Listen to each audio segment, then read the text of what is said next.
You will work, you will be exterminated, exterminate, exterminate.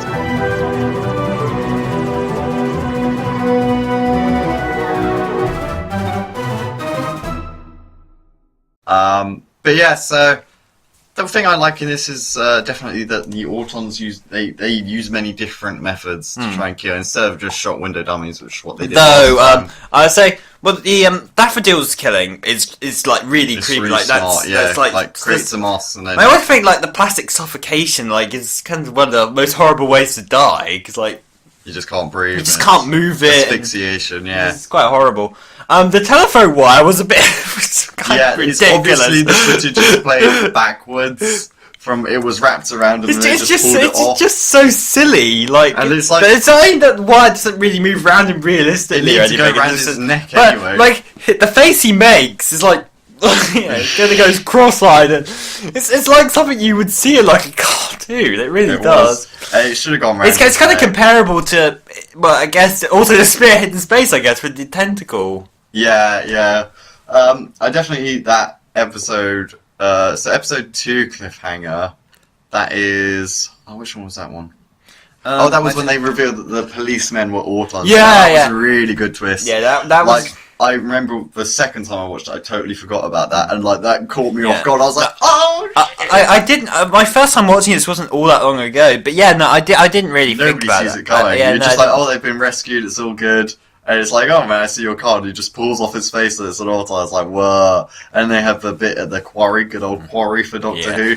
And then when he hits the auto with the car, Mike Yates, and it like tumbles down the hill. And then gets back up. Straight away gets back up. That's such a good bit. Yeah. I love that. One, it's a really impressive stunt move. And two, the way that he gets up straight away and starts climbing up, it just made it seem so powerful. It was just awesome. It can't be stopped. And of course, it can't be stopped by bullets or anything. It was good stuff. So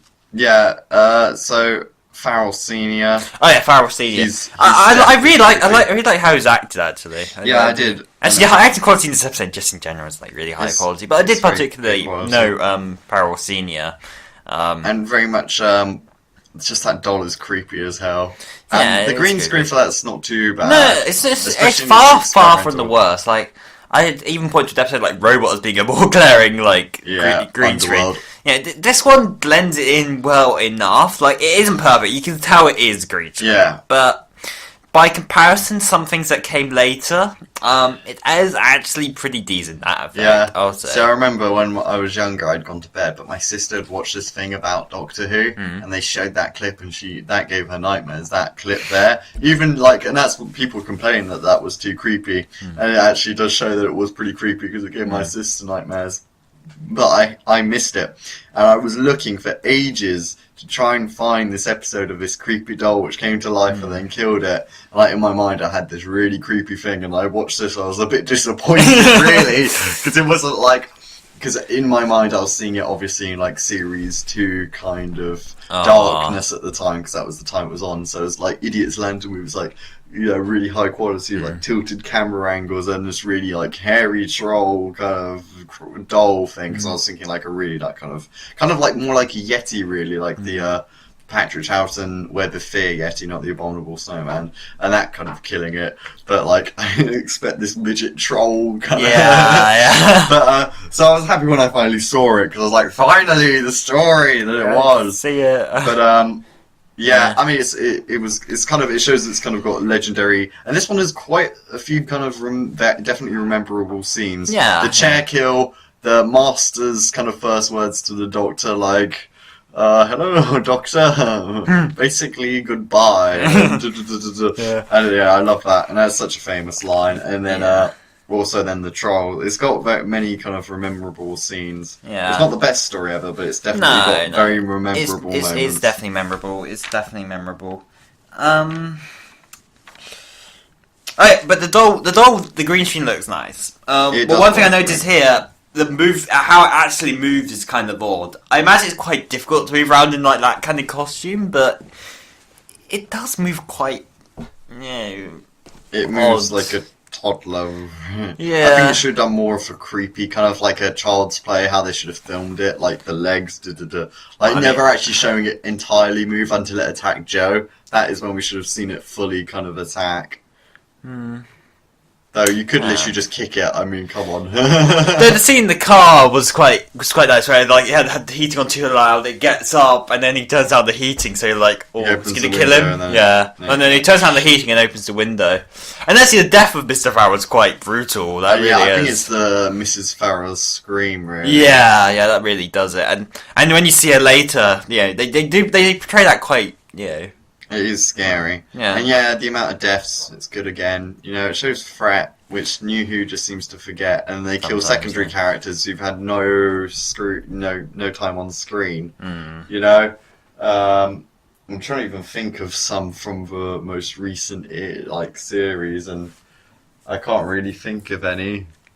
Have there been any? Any deaths? Yeah. Oh, Before the Flood, that was one of them. Yeah, that's true. When she died, when she was a fan. And that was good there, because they gave her character and then they killed her in part 2. That was good.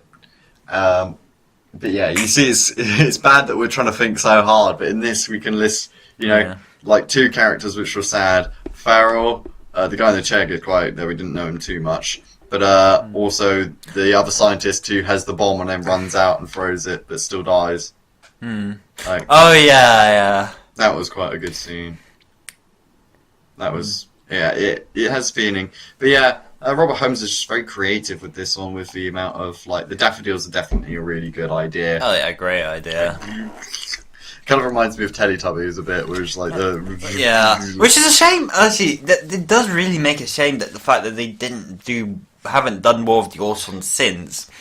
Because I'd love to see an episode in the new series where it's not just the plastic dummies, but say a kid's action figures, or say someone's. They could do plastic of any sorts. They can control plastic. Like plastic bin could crumple around your head. Yeah. Plastic fire helmets. Yeah. Can crush your head in. They could go really violent on it. Yeah, they can go really violent. They can you have an idea of a creature that can control any plastic, and yet that potential has not been utilised to its full potential. They need to do a proper Autons story. Like Class could do it, because they could go for that more violent structure. Yeah. Because there's plastic chairs, which could keep crushing people in, break their back. So they could do lots of stuff. There's a heck of a lot they can do with the nesting consciousness in the Autons, but it just never bothered to do anything. Like, this story it's set up here. Like, they have all the ideas of something really fantastic. Like, anything that can be plastic, can be dangerous. And, the fact that, they each have, their own different kind of ways of killing. Like, the chair just crushes you inwards. The daffodil spurts something and blocks your breathing. The doll goes around strangling people. There's, if they could even do phone cases, exploding the phones, crushing them to cause them to explode. You could do loads. Well, that'd just be banned from Galaxy Note 7. Yeah, call it. That should be the title name, Galaxy Note 7. But there's loads that they could do, and they're really missing out on it. Yeah, massively. It's a shame that they haven't. I love the Autons as villains. Yeah, they should come back again at some Spearhead point. in Space is a special. They're one of the most. They're a very iconic villain. It's just always so underutilized. Yeah, just kind of overlooked. I kind of like to forget that it's them in Pandorica Opens, because I just don't like. It's not really them. I don't like it when big villains, are used as secondary characters. So I didn't like it in Dark Water when Cybermen were secondary characters. I really like when Missy was in Magician's Apprentice as a secondary character. You either have the Daleks, I get it because they did do it in Frontier in Space and Planet of the Daleks, but it was 12 episodes long. They could afford to have both of them in it and give them enough screen time both. But I don't like it when they use them as secondary characters. They're not. When they appear, they get the big screen, they get the red carpet, and they get all the people taking pictures of them. It is their story. It needs to be their story. Unless they find a really good way of tying them all together, they did in Doomsday with the Daleks and Yeah, Cybermen. no, well that made sense. It was something which everybody wanted to see, Daleks. Yeah, everyone Cybermen. wanted to see it since the 60s. And So, you know... in fact, they had planned for that in the 60s, but they never they came to never did fruition. it. That would have been so good to see the classic era. Yeah, that would have been so good. I could imagine like a Sylvester McCoy story, like explosions everywhere. Yeah, like a Remembrance style set. Well, actually, that would just kind of be like Remembrance, actually. Just with replace one faction of Daleks with the Cybermen, and you got your story. I think they should bring back Syl. Because Syl could be working with them, you know? Bring back Syl and then just have Autons there. But, like, it wouldn't matter because Syl just sits there in a chair and tells them what to do. They could do some cool stuff. But, anyway, yeah. This is off topic. This is kind of, the rant of the Autons. But yeah, so, I mean, they kind of beat them relatively easily. They just kind of cancel the call and they all kind of die. And, you know, the general kind of the way of the... Actually, I'd say actually they have a couple of different gunfights here. So like, so they have one in episode 3 and they have one at the main climax. Yeah. They're really good set up and they're really well filmed and everything. The issue being is that neither of them have music. Yeah, it's just like it's just explosions. The final one where like they've cancelled the RAF strike and then they've taken the Doctor into the field area of the radio. The Brigadier's car comes up, and in the background there's this soldier hiding behind a car, okay? The action is supposed to be kind of where we're sat, okay? So we're looking at the screen, because then the Doctor and Joe run towards the screen, like kind of pass the camera into shot, and then point that way. That's where the action's happening, where we're sat. There's this soldier who's kind of hiding behind a car, looking to the left, then randomly runs out to the left, which is away from the action kind of thing. It's kind of 90-degree angle away from it. It's really funny. Just get screenshots of it. But it's a strategic move. That's what I thought. But he's not looking the way that Joe and the Doctor are, and that's the only where the Autons are coming out of that van. They're not being surrounded or anything. There's only about 7 of them. But yeah, so enough of maybe he was drunk. So another thing is the Autons' voice. Very much a mix of Dalek and Cyberman. Yeah, it has very much more on the Dalek side, especially if you listen to Day of the Daleks. Dalek. Yeah, it sounds like that. And I get why they had them talking, because they did need these scenes where they had talking, because like they would have just all been sat there like do. Yeah, but what they needed to do was have a representative like they did in Spearhead in Space. You know, they had this representative to talk for them. That's what they needed here, I think. Yeah. Someone that's about as creepy as the one that's head in Spearhead. My gosh, like that stare he does, like looks dead. He's so good at it. But yeah, so the Master then is running up the tower, I guess, and then he throws the poor scientist off it. That was quite gruesome. Yeah, that was... And they don't just show him falling past the camera once, but twice. Poor guy. I mean, like that's straight on murder. That is. Well, I mean, it's the Master. You can get away with it. And then they save the day, and then the Master runs back into the car and sends the other guy out. Oh yeah, that was a cool. That was a cool way to go. And the first time they did it, it was good. I mean, they do it again in like the Sea Devils, and it's like, fool you once, shame on you. Well, actually, one other scene I really want to touch on is when the Master gets to the unit base. Yes, when he's with he's just there, the Doctor's just doing stuff, and then the Master just appears from behind them holding a gun. I really think this scene is quite effective. I like how they did it in episode 4 as well. But one thing that bothers me about it is Joe. You're like, oh, well, it's already beat! They were going to bomb the quarry! Well, this changes things. Like, why would you just say that? Yeah. Why would you just suddenly decide to... It's like the kind of effect of the villain revealing all their plans to the hero, you know. It's that kind of thing, but just on the other side of the stupidity, you know. The hero explaining what they're going to do to the villains. It's dumb. The thing is, it's like they act like a victory that the Master's trapped on Earth. Like, Is that a victory? Yeah, it's true. It's true. Like what Martha Jones said. Oh, great! The last place he could come was Earth. You know, why did you make it Earth? Could you made it anywhere else? Yeah, it's true. It's not really a victory. It's kind of a lose-lose, really. It's true. Though. I guess it's more the case of we could capture him or something. I guess, and they do eventually. Eventually. Which one is it that they? Sea Devils. Yes. No, Well, they capture in the Daemons, and then the effect of that is in the Sea Devils. It's not in for 2 stories, and then he came in because they decided, we've used him too often now.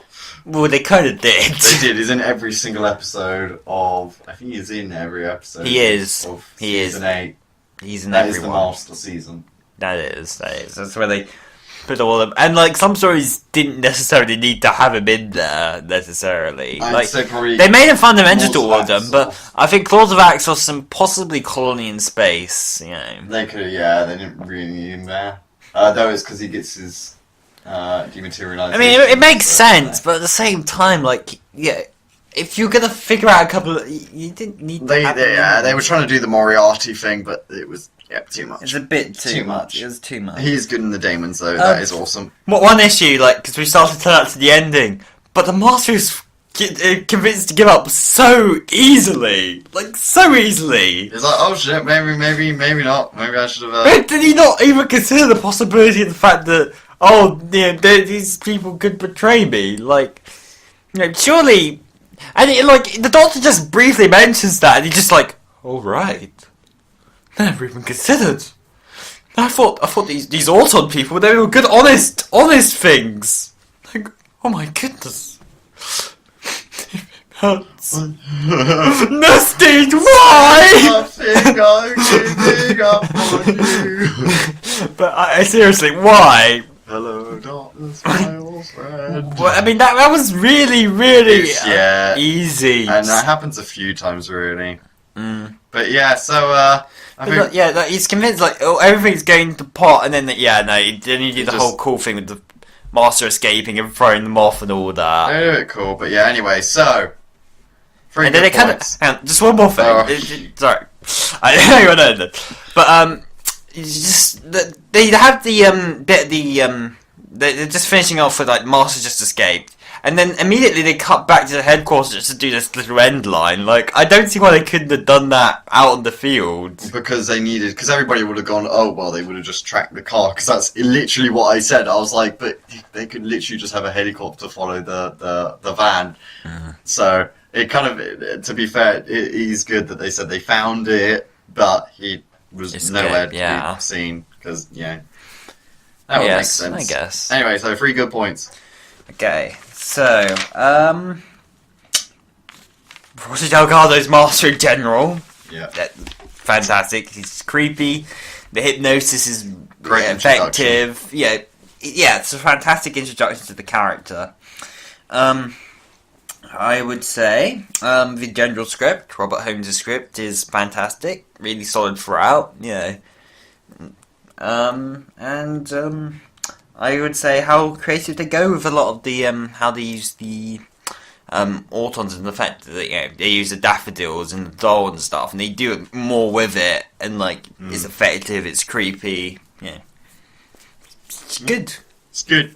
Yeah, so I think you basically covered mine. So yeah, Roger Delgado was a master, great introduction, but also Casey Manning, her introduction, how much range she had, and she kind of proved herself in these 4 episodes that she is a companion, and and it regresses a bit later. And you kind of like just get to like her very early on, while some like Amy, I was a bit unsure on for a while. I'm still unsure on Amy as a whole. Sometimes I'm like, I did like her, but sometimes I'm like, But anyway, nothing against Carrigan though. No, of course. Then 2, I'd say the overall kind of taking Spirit in space, but making it different enough and a bit better in some ways by making the Autons. It's kind of like a sequel where you make the villains even more powerful. Where they're like, like Aliens and Alien. So Alien, there's only one, and Aliens, there's loads of them. They up the kind of threat, and here they do it by using all these plastics. They do in that way, but at the same time, I'd also say less on screen, I think. They also don't have a scene like what they had in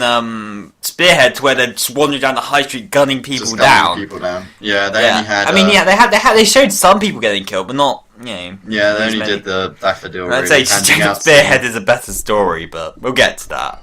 Probably, yeah. And third point... I'd say how it's basically, it set up the rest of this season pretty well. It's done all the introductions and got that all out of the way. It's kind of, this is what Doctor Who's going to be now. And that's kind of, I very much like how this kind of, like, it's like the first episode of a brand new series, really. It could have started here. I know it would have needed some introduction about blah, blah, blah. Or he's on Earth and who it was. But it kind of is. I mean, it had a tiny bit before it, lucky it. But, like, it's usually, like, the start of a brand new kind of era of Doctor Who, and it kind of does that introduction. Because, I mean, even though everybody's like, oh, well, Series 7's the brand new era, but it's not really. There's a bridge. It's like, that's the bridge, and this is the new island of Doctor Who. The colour and the kind of style of stories, the 5 stories a season kind of set up. Yeah, they kind of got into more of a... Well, I wouldn't necessarily say a swing of things, but they found a kind of more... consistent feel to the stories, like... Yeah, definitely. Because season 1, I think overall is a more solid season, but at the same time, you can tell that they're still trying to figure out what they're trying to do with John Pertwee's Doctor and how they're moving on from Patrick Troughton. Yeah. They're still trying to find an identity. Anyway, 3 bad points. 3 bad points. I would say... some of the design aspects, so like the cling film Autons, the Autons don't look as good. The dull movements is a bit off. Some of the design aspects, not all of it, of course. A lot of it looks quite nice, good, but there's a lot of good. But some of it's a little bit iffy. I would say, the ending with the Master being convinced to give up his plan, upon my first watch and upon my second watch, it's just. What? Why? Why? It's actually pretty much almost exactly like Death in Heaven. He gets right to the end of his plan and just gives up. Like. Oh well, no. His plan all along was to give him this. It's just so dumb. Yeah, it's kind of the same idea. It's just kind of you go so far with an idea. You kill people. You go up through all these things, and then it's just like, oh, but they might betray you. Give it up. No, I can't do it. It's like if someone just went, "Can you actually please just stop now?" And it's like, okay, when you're like, when you're like teasing someone, and then someone just says, "Can you just please stop?" And they're like, okay. Yeah. That's basically what happened. It's like, okay, I've had my fun. Sorry guys, I took it too far. I hope you can forgive me. Yeah. Please don't hate me. LOL. LOL. Kisses. And the third thing, I'd say Joe saying about bombing the quarry. Yeah, I'd say there's that too. I guess there's just a couple of dumber moments. I guess. Yeah, that one bothered me as well a fair amount because it was just like it didn't even feel like. I mean, I said earlier the script in general was very solid, but it. Kind of, it felt crowbarred. Yeah. Like don't shoot him! She should have just said you've anyway! It should have been, she should have just stopped at, he's beaten already. Yeah. And he would have gone, what? There should have been a few more lines. Yeah, something, yeah. But so, okay, nerdy, I guess. So obviously this is the first appearance of a Master ever. You didn't say a bad point. I kind of agree with you, really. I mean, there's some really kind of silly points. The Auton design's a bit odd, and their like kind of words and how they speak, their voice. That's the word. They're not as effective as they were in Spearhead. They don't look as cool. Yeah, they don't look as cool. Not as... I'd also say that sometimes they kind of. I know that the green screen, and we have mentioned they're trying to walk ahead, but sometimes it's like you could have just used any room and just been a bit more creative. I prefer it when they're, and that's why I have like such a soft spot in my heart for black and white. Like, I mean, what's the story? Like, Mind Robber, as we've already talked about. Well, I don't want to give anything away, but if you've listened to our Mind Robber podcast, which you should if you haven't, I love, how they made the maze, all these sets and the massive jar, and, they're more creative with difficult things, but then it's like, all you needed was a room, and you could have just filmed three Autons sitting up. I mean, how hard was that? It's a bit of laziness and a bit of trying to go ahead. You could go both ways. There are better uses. You could go both ways. You could say, "Oh, we're being creative," or you could go, "We're being lazy." There are better uses, but there are also worse uses. Yeah, Underworld. God, I'm actually probably never going to watch that story again. Generally, God. No. Oh my god. I hate Underworld. Yeah. Anyway, yes. So, Nerdy. Obviously the first appearance of a master ever. Though there has been a master before in The Mind Robber, but different person. And in an audio... not an audio novel. In a novel, which is written, they had the second Doctor face off with the master. Oh, really? Did you know it was a master? Actually, it would have worked, because he did just say in it, "Oh, not him," so he obviously... Well, of course, because he knew he was a kid. Yeah. I knew him as a kid, as we found out later. But there is a novel. I can't remember the name of it now. But he did face off with the Master. Oh, that's cool. Did not know that one. So obviously, the Nesting Consciousness first appeared in the 1970 serial Spirit in Space, and then 35 years later in Rose, and then now and then in Pandorica opens, and well, it's not really nesting. That's just the Autons. It's the Autons as in general. But you'd assume there has to be a nesting unit somewhere, because otherwise the Autons wouldn't work. That's true. But they don't really explain. This story is notable for not giving the screen credit to its director, which is Barry Letts, because there was a regulation in the 70s prohibited a staff producer from receiving screen credit for directing, which was one of the ways producers would discourage from engaging themselves in the programs themselves. It could potentially lead to open abuse. And he had to obtain permission from the head of serials in order to direct itself. And he was paid twice. He just wasn't actually credited on screen for it. Yeah.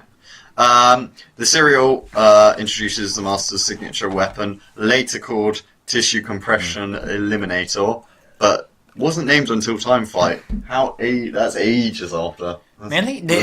What did they call it in Deadly Assassin? They just not. It's just never given a name. They just know it's his signature move. Oh, okay. This story also references a fictional town of Tarminster. I think that's how you say it, which later in Sarah Jane Adventures, The Mark of the Berserker, Sarah Jane visits that hospital, where she's away and she's like lasering that weird slug in a hospital. That's in this town. Also, it's mentioned on Harold Saxon's promotional website, is where Lucy Saxon's father plays the Lord Cole of Tarminster. So there you go, it's a kind of fake town in general. The story had the working title of The Spray of Death. I guess because of the daffodils. Which I get, because that is their kind of main weapon overall, but I prefer Terror of the Autons. Because it tells you that the Autons are back, so, it would have got people excited and they were brought back, because they're so popular in the first one. Although credited in the third episode, this a policeman is actually credited, but doesn't appear in the story because of his scene being cut before broadcast. Oh. So 3. This car was quite real. The scene at the start of episode 3 where the Auton is hit by the car and tumbles off the cliff was quite real.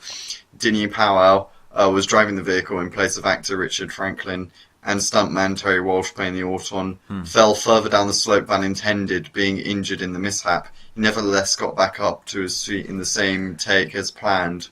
Oh, wow. I was sure. I was thinking, wow, that is such a big tumble. That is that's far. That must have hurt. Yeah. So that actually does make sense.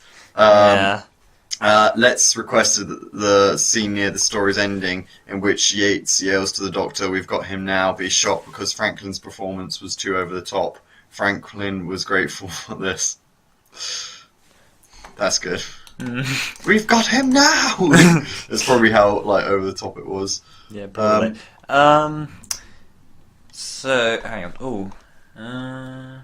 Also, when she's running away in the quarry, she goes, "Ooh," and like she's hurt her foot. She actually did hurt her ligaments in her foot. Hence why when she sits down later and goes, "Oh, it's my ankle." She actually had hurt her ankle. When Rex died in episode 4, his motionless was so convincing that the crew briefly wondered if the heat of the mask he was wearing made him pass out. That is impressive. Um, That is impressive. Yeah, it's kind of generally it. A few actors have obviously returned. Oh, interesting.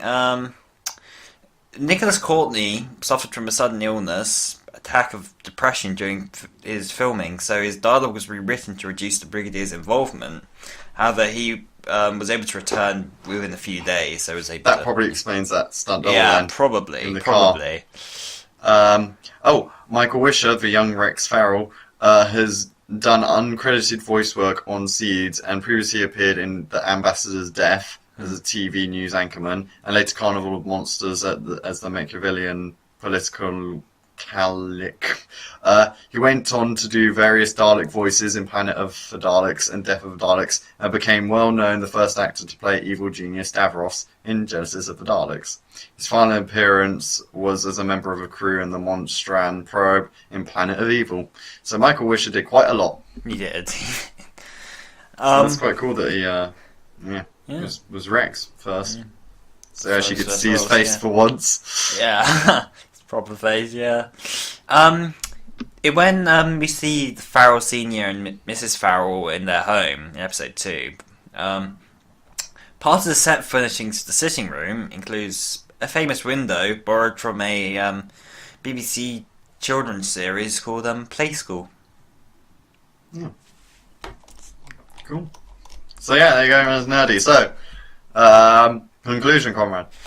So, this is generally a strong story. It introduced the Master well enough. The script is very strong, as you'd expect from something by Robert Holmes. Does a nice job bringing Jo in to the scene as well, and she does a lot in the story.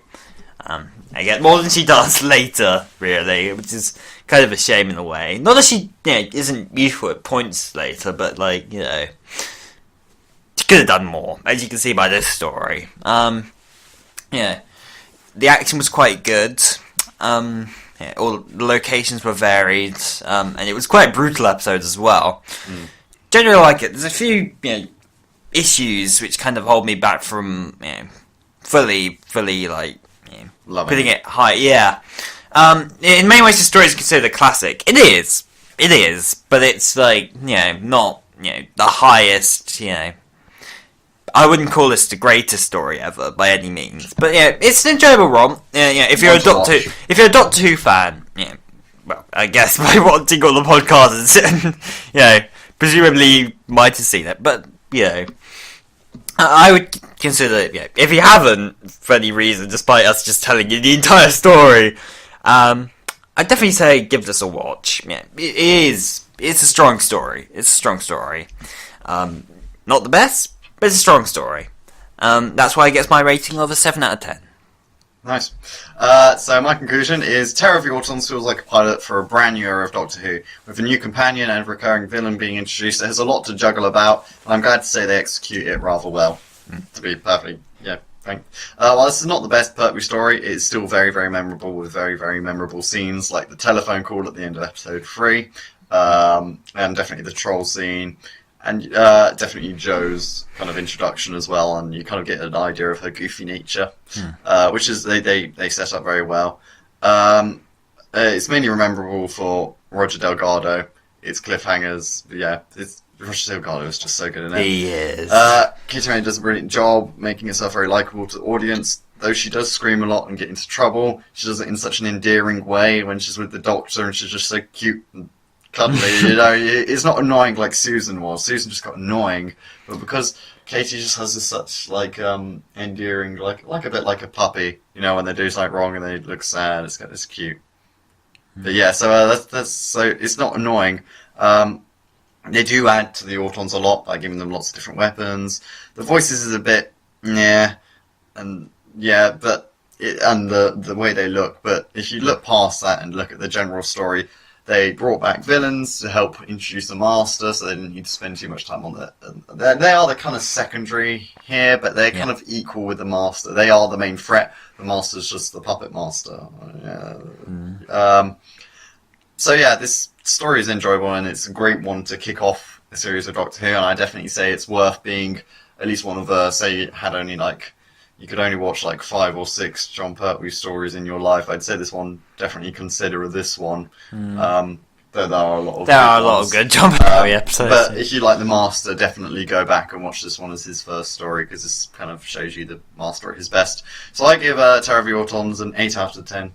I like it quite a lot. And the DVD cover's quite nice for the one which comes in the box set. Yeah. So I like it. So thank you very much for listening to our podcast on Terror of the Autons, and probably rant about the Autons as well. Because tied it all together. Definitely underrated. So thank you very much. We hope to see you next week.